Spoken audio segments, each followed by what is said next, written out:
This is a little bit odd, isn't it? Well, I had an idea. Hello, ladies and gentlemen. Yes, this is one more video. What we're doing here is the end of season roundup. This is for the Firebirds. This particular rundown. Where are we? Atlanta Motor Speedway. Why? Testing.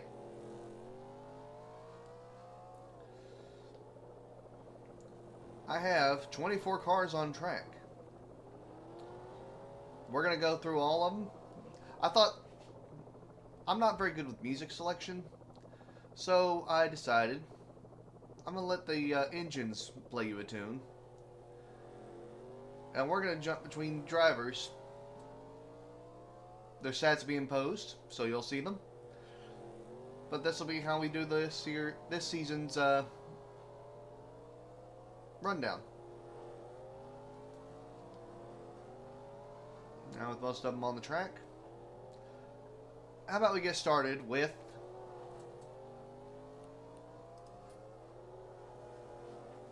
the entry list straight up. And look at the bottom. 23, 24, 023.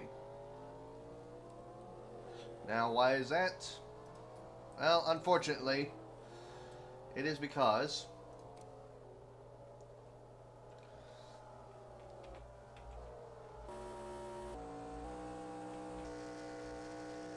the last place car in both series was in fact John Tucker. This is one of the new cars for the new season. Ladies and gentlemen, Drew Keane.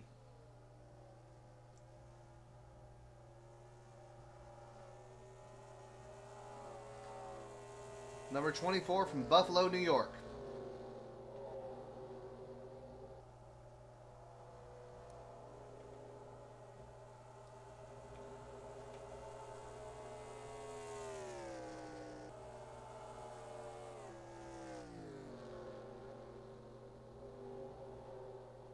This was the driver that was chosen to be joining the series outright.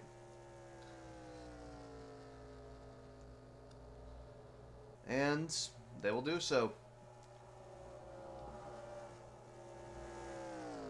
As Walker already had somebody using their color for the alternate text, we went with Wilkinson and his purple.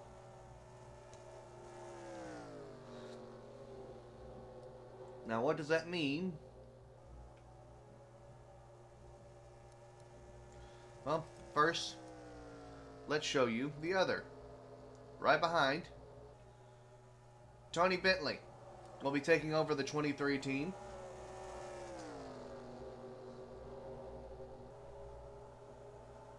And yes, the car has already been made up. It was fairly easy, though. Those name vinyls come off pretty easy, all things considered. Yeah, here are your two new entries for Season 3. Now, without any further ado, let's take a look at your, what was it, 22nd place. Yes, 22nd place with one podium finish, meaning one top 5, meaning one top 10. Not a great season. Tucker's build was always about aggression, but obviously the aggression wasn't enough to even keep it competitive when they had well, let's face it, they had one great race and then a bunch of races.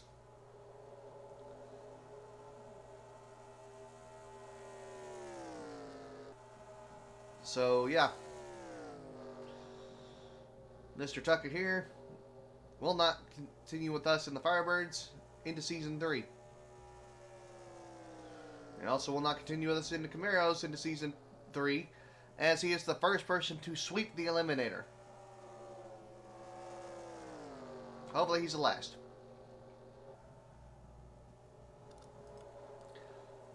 Wrong one. As this is the season ender, I am not going to be as stressed about menus as I normally am. 21st, James Wolfe.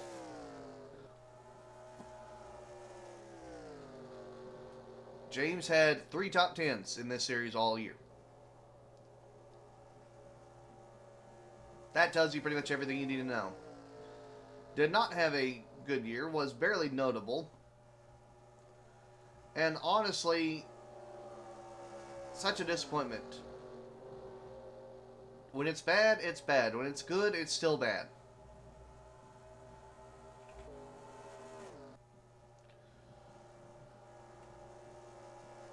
I don't know really what more you can say about it.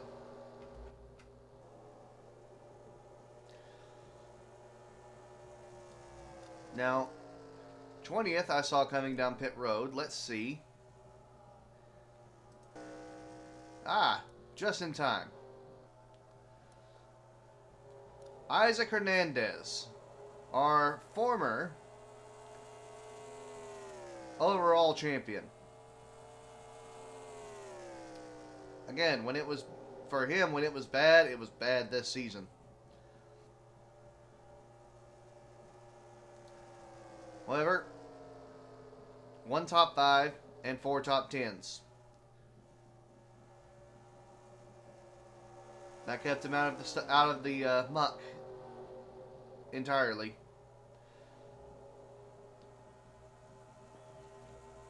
A massive drop, though. I mean, you go from 2nd to 20th in a season. How crazy is that? It's not like that could happen with any.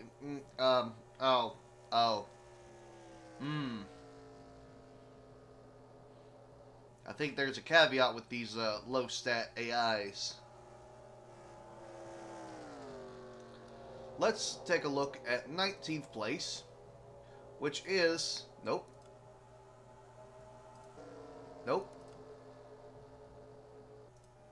My bad. The rookie who did make it, Davis Pittman.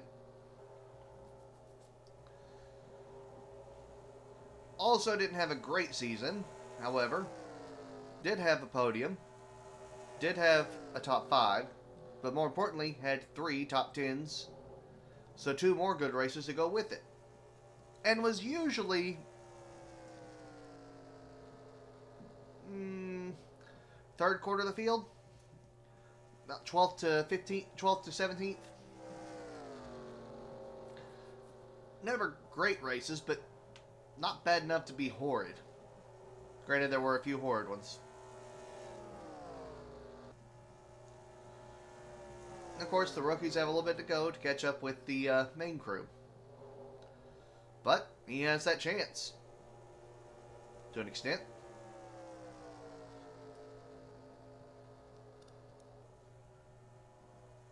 '18th place. In here in a pack, Cedric Black.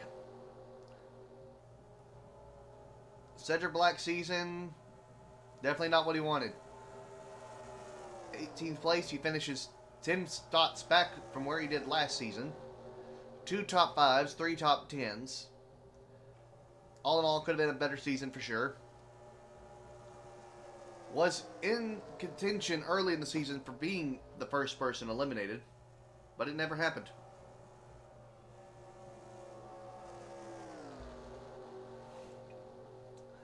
Instead, he'll try and rebound, and we'll see him again in Season 3, excuse me.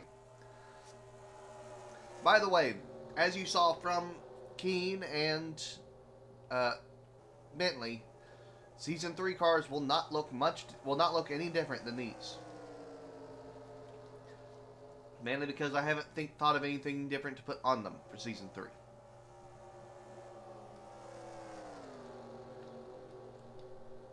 Now, a common sight in the back that always ended up finishing much better than we gave him credit for. Thomas Hammond. 17th in the standings. However, one podium, 2 top 5s, 3 top 10s. Only 3 positions back from when they started, but we had a few massive jumps. Hammond was always at the back of the pack. Almost always at the back of the pack. Every great once in a while he had a good run.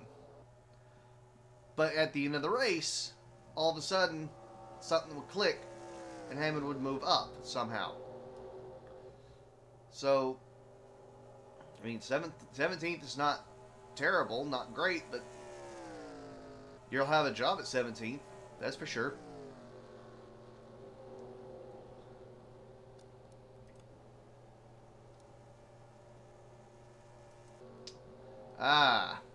Nicholas Eckert. The one that I pointed to and said last season, at the end of the season, watch this 18. It's going to have a better season next season. And technically it has. 2 podium finishes in this series alone. 2 top 5s. 3 top 10s. As opposed to the 4 top 10s and that's it in both series last season. A couple times where he was close, but couldn't actually finish it off. And looking here at Bentley, he looks like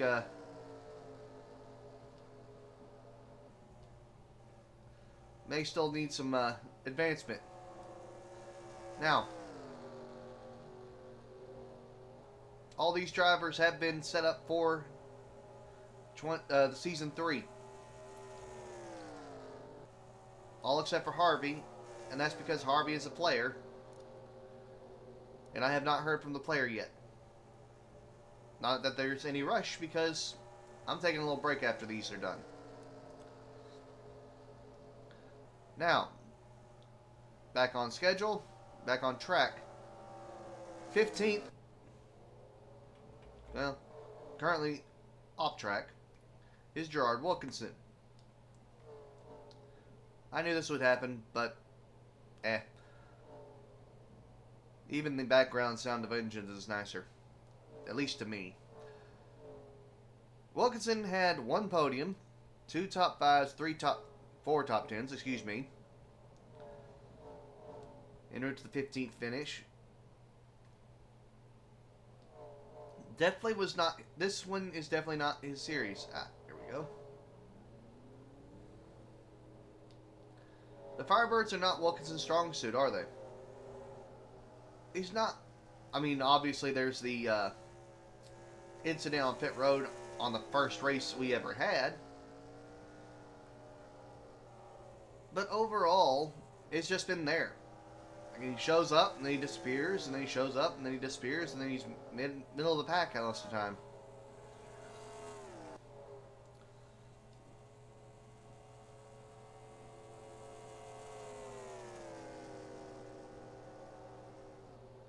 There you go.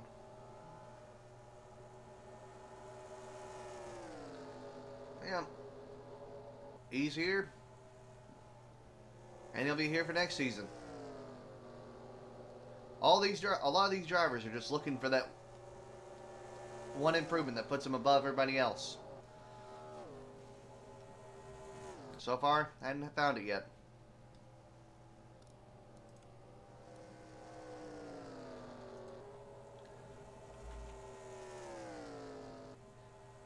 Jim Carranza, 14th place,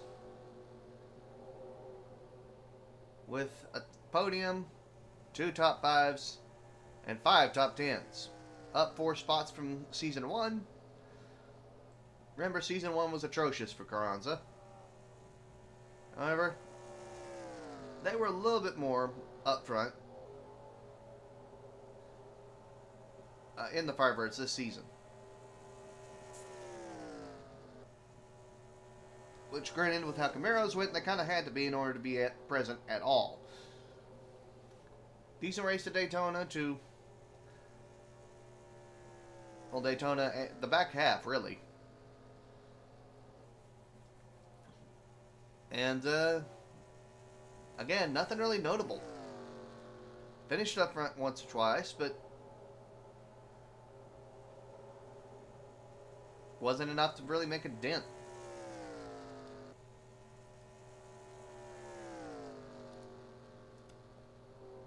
Which brings us to Tracy Howell, the now former champion.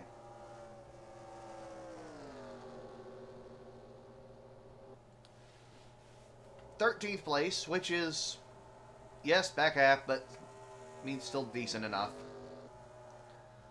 However, he's the highest placed driver without a podium finish.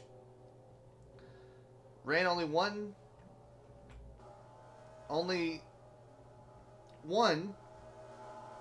race in season 1.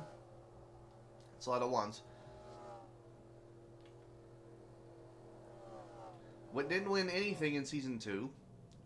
Didn't even stand on the podium in season 2. Tires? Tires.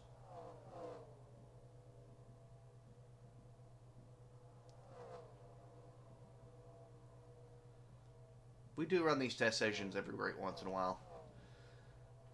We have crews in the background. We just haven't put them on display yet. Not really a need to. These races have been fine as they are, as of right now. We could always go longer if need be, though. But to be exact, he has 2 top 5s and 4 top 10s.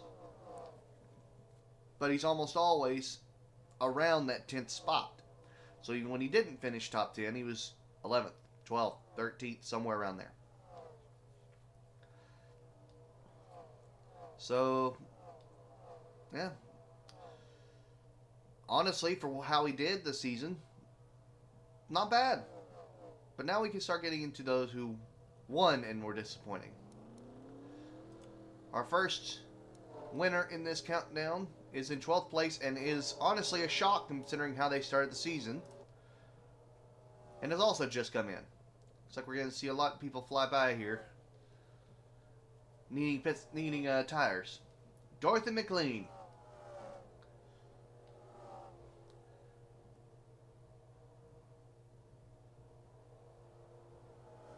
We did not have a repeat winner this entire season. 10 races, 10 winners. A feat which I say we won't have happen again, but well, we hadn't happened in Camaros, so I'm gonna close my mouth on that one. 12th place, 1 win, and the crazy thing is 3 top 3s, 3 podium appearances. But so the 1 win is obviously a podium, but those 3 podiums count for her top 5s as well. And then there was 1 top 10 after that, and that's it.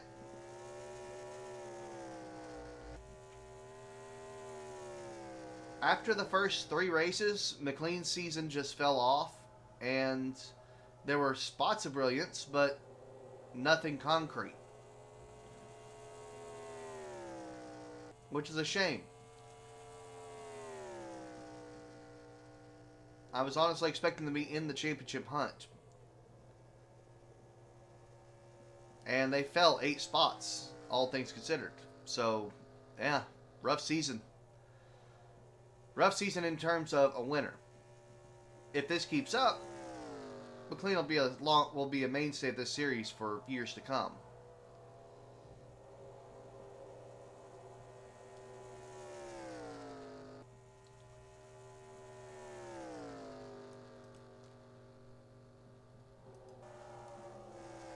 And now we come to the other red car.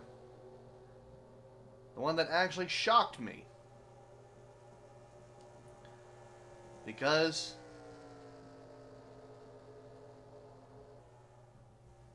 they started on pole and they won the race. It's the only time they finished above 10th or above 6th.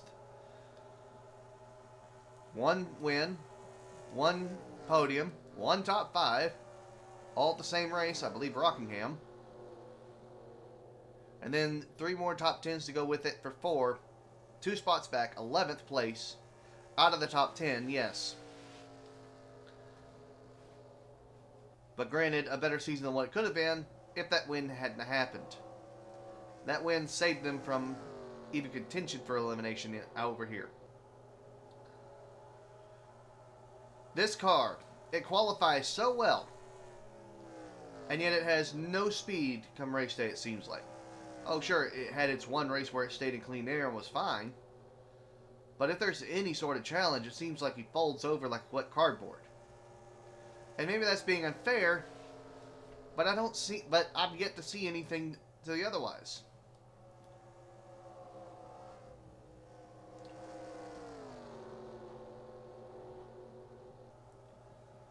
It's frustrating at times. Unlike 10th place, the player Chris Harvey. And I say the because he's, as of right now, the only one. But he's been rewarded. First player to beat the house. Not in this series, he's still working on that. But he was second. I believe second and third, or second and second. 2 podiums, 2 top 5s by extension. 5 top 10s, up 11 spots, but that was going to happen because he only ran 5 races in season 1. 10th place, and we'll be looking for more next season, I guarantee it. Made up the gap in skills with other drivers. And is a force. When the races are bad, yes, they're bad. But very rarely has Harvey been out of at least top 10 contention. He doesn't seem to like... Richmond does not seem to agree. And, well, Richmond hasn't agreed both seasons, all 4 races. And then different races have been different results for Harvey. So, if you can get that ironed out, I have no doubt that this will be a full-time contender without question here. Now for the oddball. May Ellis, our Firebird only driver. If you'll remember, season 1, they finished 20th in the Camaros, last of the house, and like John Tucker, were eliminated from that series.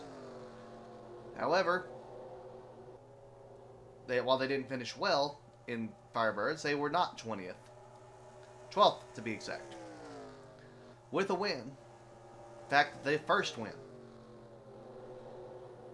Another win this season, which surprised me to no end. 1 win, 2 1 win, 2 podiums, 2 top 5s, and 4 top 10s.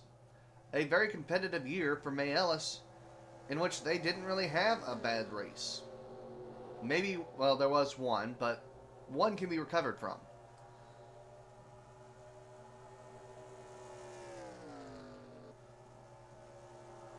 There is a third part to this rule. If Ellis wins the Firebird Championship, they can be reinstated into the Camaros. Just like if Lane wins the Camaro Championship, they can be reinstated into the Firebirds. They're only retired if they have no chance. Like John Tucker does. Or doesn't have. And Tucker is testing one of our chassis out, making sure that the actual build quality is worth a damn.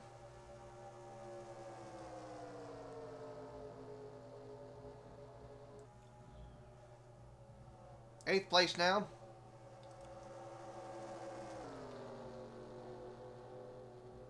Another car that surprised me.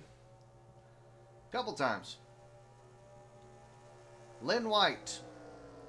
Okay, surprise is maybe a bit strong. He's 2 spots back from where he was last season. Main surprise is that he didn't wreck again. Heavily. 1 win. one podium, one top 5. So yeah, but he came out. I believe that was the Chicago win. Another 4 top 10s to go with it. So a decent season. Could have been better. Seemed to get caught behind a lot of people. Didn't really want to move out from behind people he was comfortable with, so he suffered for it. And while he did make a lot of charges to the front, once he was in the top half, it slowed down quite drastically. However, not really a whole lot of bad races to White's record this season. So, give and take.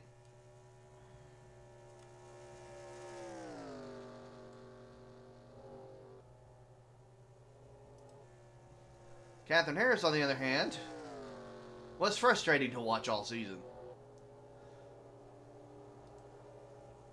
Had the potential to win races, only won one.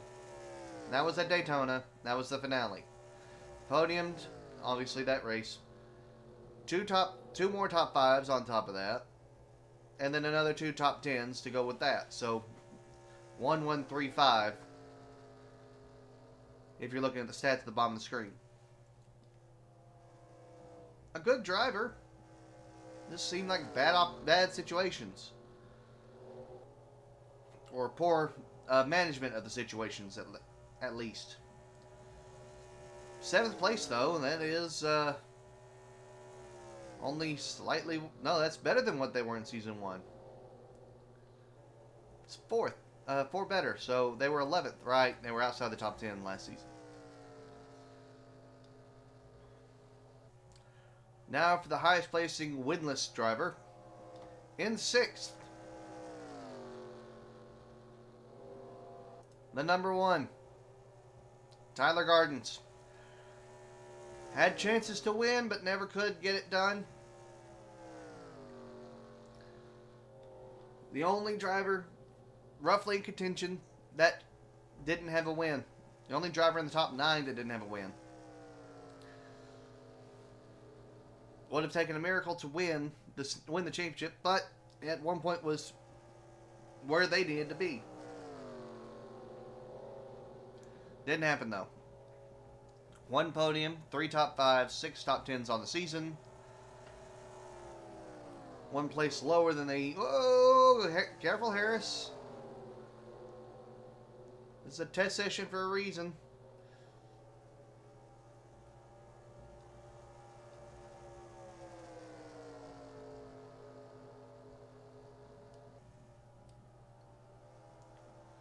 Where was I? Oh yeah, Gardens. I think I remember 1 bad race. Maybe a retirement or no, that was... I don't think that was Gardens. Uh-oh.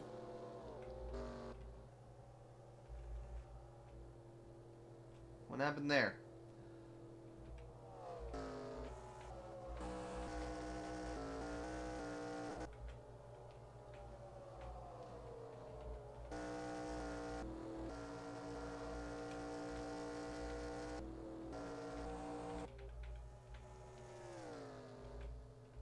We'll get back to you, Walker. I'm not sure what happened there. I'll take a look later.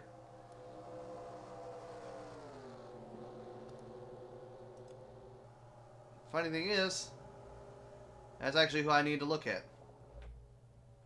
Wayne Stadler. 5th place. I don't see any damage.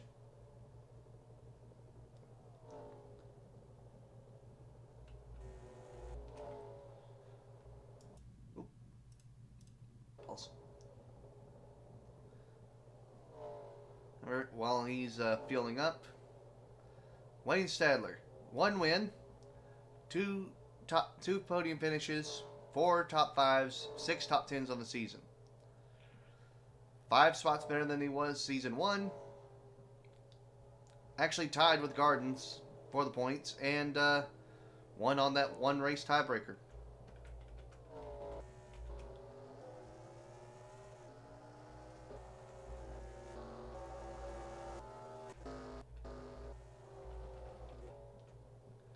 Sorry, had to look. Yeah, Stadler had a great season. It was almost always, at least in my mouth. Don't think about that too hard. But he was a contender all season.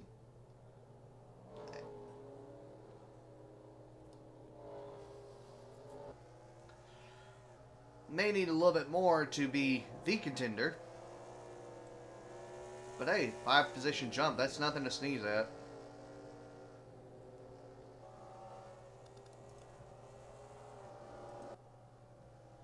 Go from the medium green. Ooh. So I'm probably looking for a side swipe. Charles Marshall, 4th place. Our former 3rd place in the season standings. So they fall 1 spot. Nothing of their own volition other than they didn't win 3 races. 1 win, 3 podiums, 4 top 5s, and 7 top 10s. Everyone else had glow-up seasons. So it's kind of hard to argue. But Marshall was almost always up in the top half as well. Except for the road courses. I believe both road courses, Marshall did quite poorly. I know Infineon. Good, not even, had no speed whatsoever. Oh yeah, there was, New Hampshire also had no speed. Which didn't happen much in Season 1, but it was a thing in Season 2. We got a little cluster here.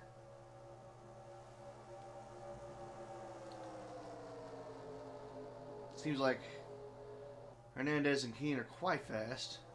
And there's Tucker. But at this point, everybody's scattered with pit stops.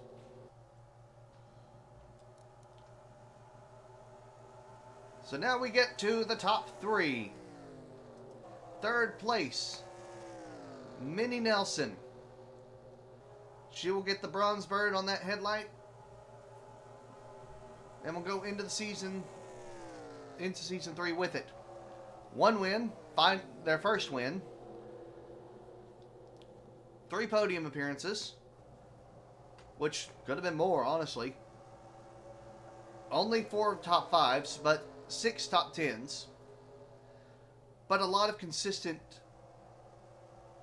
just out of top 10 finishes. I don't remember Minnie Nelson having a notably bad race. And any races that they had, they were near the back for a while. They eventually made their way up front in the back portion.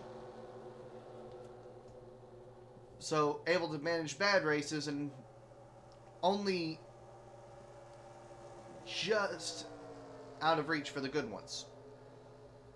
Still, it's always time for improvement. Also always a time to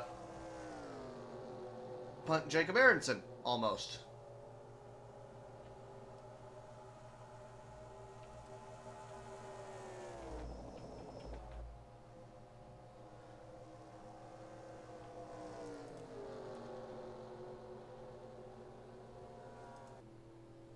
Second place. And one of the favorites since the start of the season, when they won early. But that was the only race they won. 1 win, 3 podiums, 4 top 5s, 5 top 10s. Again, very consistent for the rest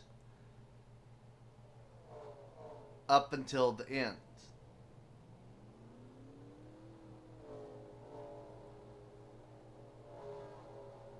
Am I thinking Camaros?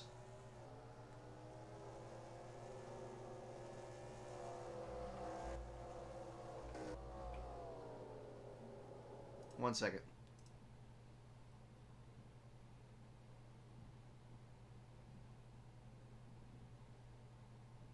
No.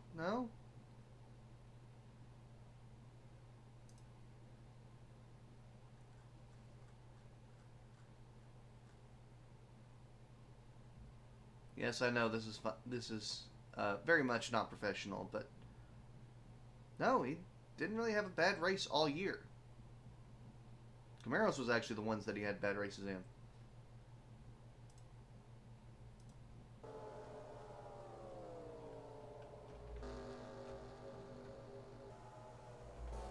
So let's get back to it. Yep. A mainstay up front all season. Quite honestly, in my mind, Barden's had a chance to sweep both seasons. He had the potential to win at Daytona and potentially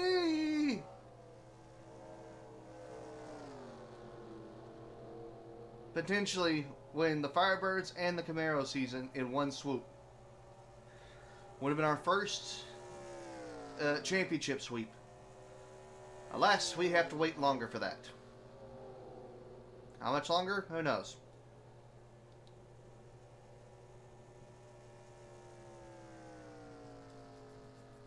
Crazy thing is, though, technically the better stats. Would have won a tiebreaker with almost anybody except for Marshall, I believe. And Nelson, just on top 10s. But once again, that doesn't matter when it comes to the champion. Because they won outright because they had to. John Walker is your Season 2 Firebirds champion.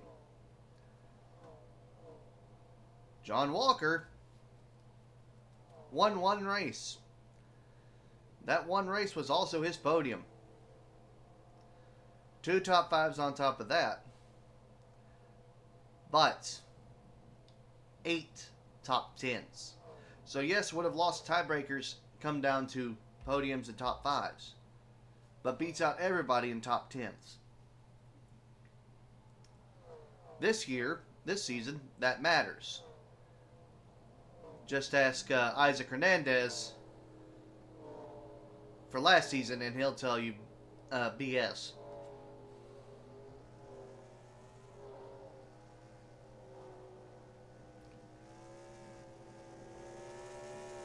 But no.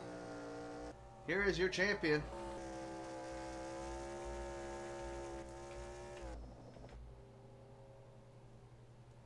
For Season 2. And the thing is that I remember thinking many times, you're being frustrating, Walker. Come on, I know you can do better. But I'm also remembering now, Walker was almost always mentioned by the time that everybody came to pit road.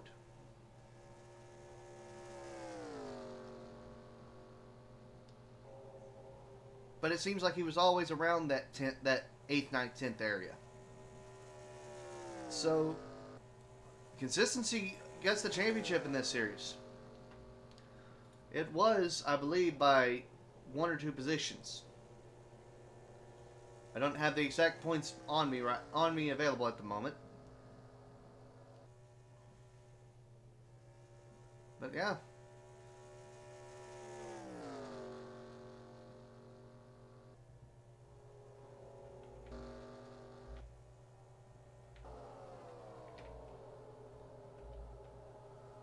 And therein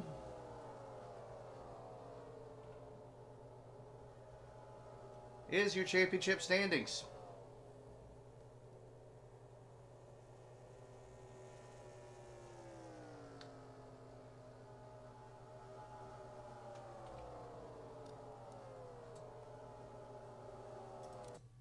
Yeah, I'm going to do this in silence. So that was Season 2 for the Firebirds, wrapped up.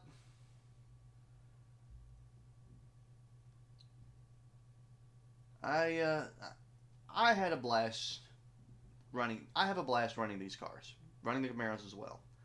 I hope that all of y'all watching enjoy these as well. I understand that these races and some of the main ones aren't as exciting as you would expect, but the idea is that I'm bringing you as raw action as I can get, and as humble of racing as I can manage. Not the best at it, but I'm working on it. However, that'll do it for the Firebirds for this season. I am Brian the Blank. Thank you for joining me. I hope that you've enjoyed it. If you would like to join in on this action for Season 3, there is a link to a community Discord, in the description below. It is open. Feel free to come join. Come take a look around. If not, hopefully you still enjoy the videos. However, until next time, goodbye everybody. Stay safe. And I'll see you in Season 3. Oh, I'll actually see you for the Camaro rundown. But if you don't watch the Camaros and you're only interested in the Firebirds, see you in Season 3.